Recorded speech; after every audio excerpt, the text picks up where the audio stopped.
At dawn, oil tankers drift cautiously through the narrow waters of the Strait of Hormuz. Their course uncertain as tensions rise. Thousands of miles away, though, flames and smoke mark another strike. Ukrainian drones hitting deep into Russian energy infrastructure. In Washington, decisions are made under pressure, and in Beijing, silence is not absence, it is calculation. China does not move loudly in times of crisis. It watches, measures, and waits.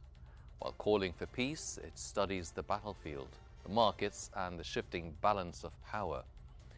Because in today's war, wars are no longer confined to borders, they ripple across continents, linking conflicts in ways that reshape global strategy. This is a story not just of war, but of opportunity, where every escalation creates an opening, every crisis becomes part of a much larger game. I'm Henny Safe. Let's get in focus.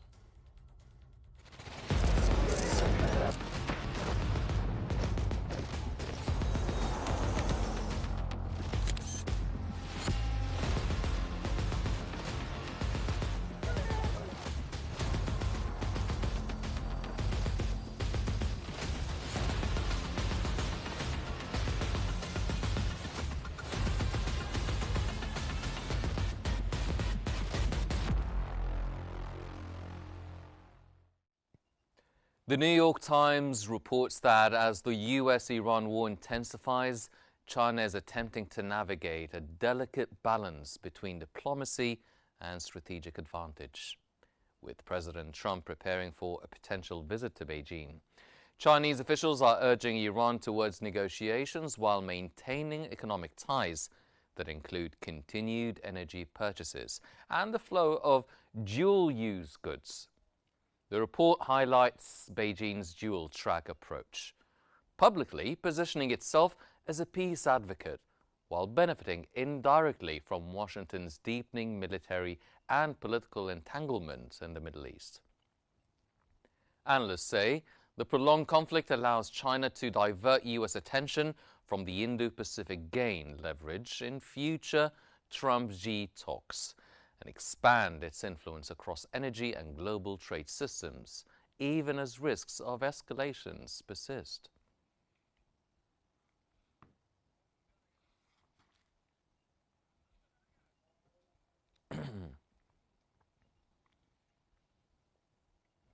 As tensions escalate between Washington and Tehran, Beijing finds itself navigating a delicate balance between stability and strategy.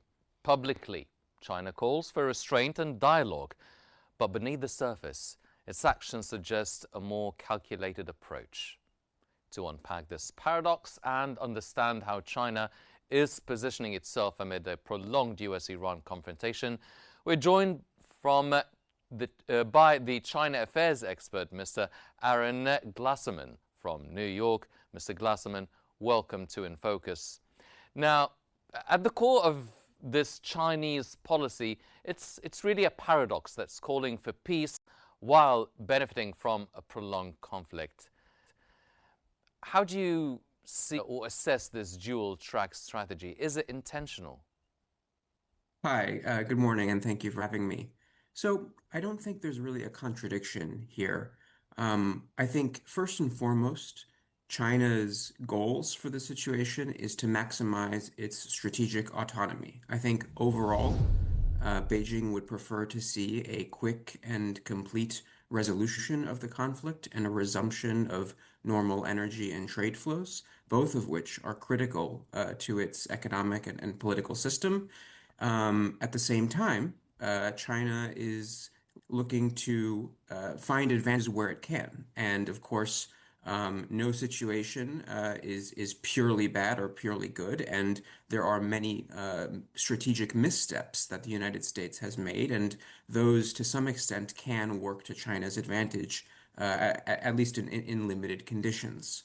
So while, for example, China does not want to see a prolonged conflict that would really jeopardize its ability to export manufactured goods or import energy that it needs to fuel its economy, at the same time, the growing view around the world that the United States is wreaking havoc and destabilizing things, as well as the diversion of American bandwidth and resources, including military resources in the form of ammunition and other equipment, to the Middle East and away from the major theater of Chinese concern, the Indo-Pacific, is some benefit that Beijing has been able to find in the current situation, which again, overall, I would say is not the optimal one, but one that has a few advantages. Mhm. Well, we've been witnessing the Chinese-US trade and economic tensions that's been going on for quite some time. So, do you think that Beijing does see this US-Iran war as an advantage, a strategic distraction that weakens Washington's position in the Indo-Pacific? I think overall, if the war goes on, that will not be to Beijing's advantage. However, it will be able to benefit from the fact that American resources are diverted away from the Indo-Pacific, from places like Taiwan, from the South China Sea, from the East China Sea and Japan, and other U.S. security partners that are much more pressing for China. So yes, there's a sort of small gain, or more than a small gain, but in the big picture, what China wants, because China's strength comes primarily from the fact that it has integrated itself into the global economy so effectively. What China wants more than anything right now is a resumption of ordinary trade flows. In the meantime, it's not so bad if the United States looks bad to other countries and is squandering limited resources. Mhm. So, would you say that this is the best case scenario for China? That, I mean, it wants neither escalation nor resolution, but maybe a prolonged and contained conflict would be the optimal scenario for Beijing. In general, I think that Beijing would still prefer a conflict that is resolved sooner rather than later. I think that it's important not to overstate the significance of what goes on in the Middle East for Beijing's core interests, none of which are directly at stake in the region. Of course, China has a lot of does have a lot of interests in terms of energy imports, trade, as well as kind of a lot of China's trade to other regions passes through the region. So it cares about the region's security, not just because of its own bilateral relationships, but also because a lot of what it sends to the world flows through or in and out of ports and other waterways in the Middle East. And so what Beijing needs is long-term security in the region. For a long time, it has been quite content to free ride on American guarantees of regional security. Now, under the Trump administration, we're seeing a great deal of change in American conduct there. So again, while there is some benefit, I would certainly not say that this is the optimal situation. And I think if Beijing could effectively bring about a quick and effective resolution, it absolutely would. What we're seeing today is in some ways a demonstration of China being willing, seeking to make the best of a suboptimal situation, but really also the limits of its direct influence in the Middle East and on the security situation in the Middle East. Mhm. How significant is China's economic role in sustaining Iran economically? I mean, particularly through the oil purchases and the dual use trade challenges. Is this what's really keeping Iran, giving it more of a leverage in the negotiations? I mean, at the same time, China is reportedly pushing Tehran towards negotiations. So, how significant is this balance between an enabler and a stabilizer for Iran as well? This is a very important point, and I think it's crucial to highlight that there's a real asymmetry in the relationship between Tehran and Beijing. Tehran needs Beijing much more than Beijing needs Tehran. In fact, I think it would be a significant overstatement to say that Beijing needs Tehran.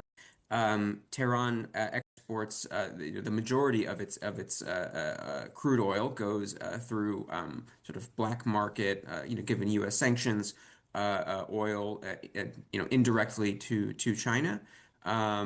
China, in exchange, does export some dual-use technology, provides various strategic and diplomatic support. We've seen at the UN Security Council, of course, there have been also reports of various defensive military technologies and dual-use equipment that Beijing has provided. But it's important to put the relationship with Tehran in the context of China's relationships with other countries in the Gulf, including countries that are adversaries and currently, well, that are rivals of and currently adversaries of Iran, namely Saudi Arabia and the United Arab Emirates, both of which in many ways offer much more to Beijing than Tehran can in terms of not only energy exports, but also foreign direct investment, which is something that Beijing is quite keen on attracting more of from the region, and which, of course, the wealthy Gulf Arab monarchies have much more to offer than Tehran at the moment.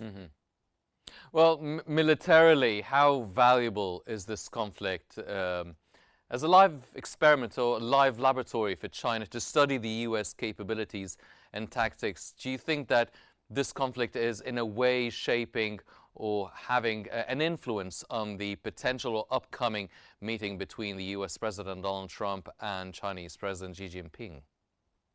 So there's two things there. There's the question of the value gained from the demonstration of American tactics and capabilities, and then there's the summit. Um, as to the former, I suppose there is some advantage. Beijing may be gaining some tactical insight into how the United States conducts certain operations. At the same time, the United States has been engaged in numerous military strikes, not only during the Trump administration, but intensifying since Donald Trump returned to office in 2025. And so I don't think there was a shortage necessarily of war conducted by the United States for Beijing to witness. And to the extent that there is a signaling function here, I think, again, it is a perhaps strategically unwise that the United States is engaged in this another adventure in the Middle East. However, it is also a demonstration of American sheer, I think, firepower and willingness to use it. So, they may be learning something, China, but they're also getting a message that I think, the Trump administration is not afraid and is certainly not inhibited, perhaps irresponsibly so, from using force. As to the impact of the summit, of course, if there were a direct incident, an incident that directly implicated Chinese interests, for example, a Chinese ship or a new effort by the Trump administration to somehow contain or exclude China from the Middle East, that would directly impact the prospects of a meeting, and Beijing would be forced diplomatically to respond. However, I think as things go currently in the status quo, from Beijing's point of view, the summit between Presidents Trump and Xi Jinping, really is not primarily about anything having to do with the war in Iran. It is primarily about figuring out, is there a way that Beijing can have a stable, predictable relationship with the United States? And if so, what will it take to get there? So I think to the extent that its interests are not directly at stake in the current war, it will be a secondary topic of discussion, or at least in terms a secondary goal of Beijing. From New York, that was Mr. Aaron Glasserman, the China affairs expert. Mr. Glasserman, thank you very much for joining us. While Beijing calculates its advantage from a distance, other theaters are heating up simultaneously. From Eastern Europe to the Gulf, crises are no longer contained. They're converging, amplifying pressure on global systems and alliances.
Axios has reported that President Trump announced Project Freedom, stating the U.S. Navy will guide ships out of the Strait of Hormuz starting Monday. This humanitarian mission aims to rescue trapped foreign vessels currently facing critical food and supply shortages. While U.S. warships will monitor safe maritime lanes, Trump warned that any interference will be met with immediate force. This move directly challenges Tehran's control while prioritizing the safety of innocent international crews. Despite high tensions, Trump reported positive negotiations and sent a new peace proposal. This high-stakes operation could either secure a diplomatic breakthrough or trigger a dangerous military escalation.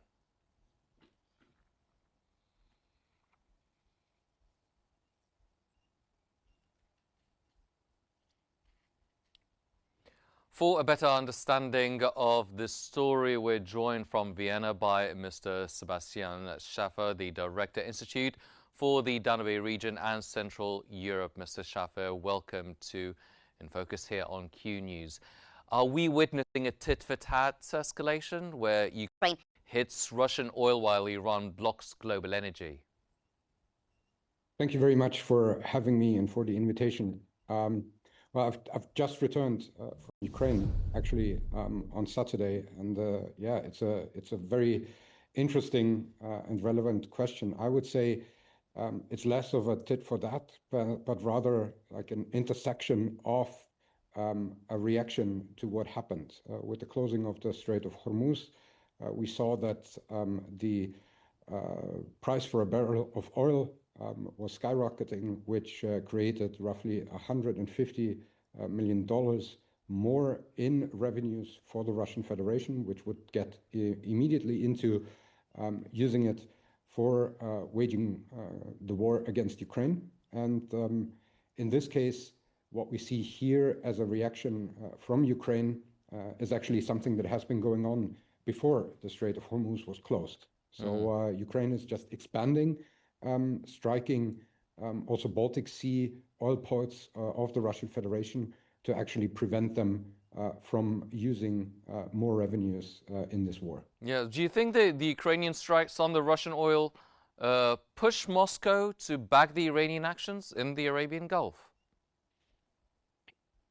I think the overall geopolitical situation would already see that Russia is not losing another ally that they have.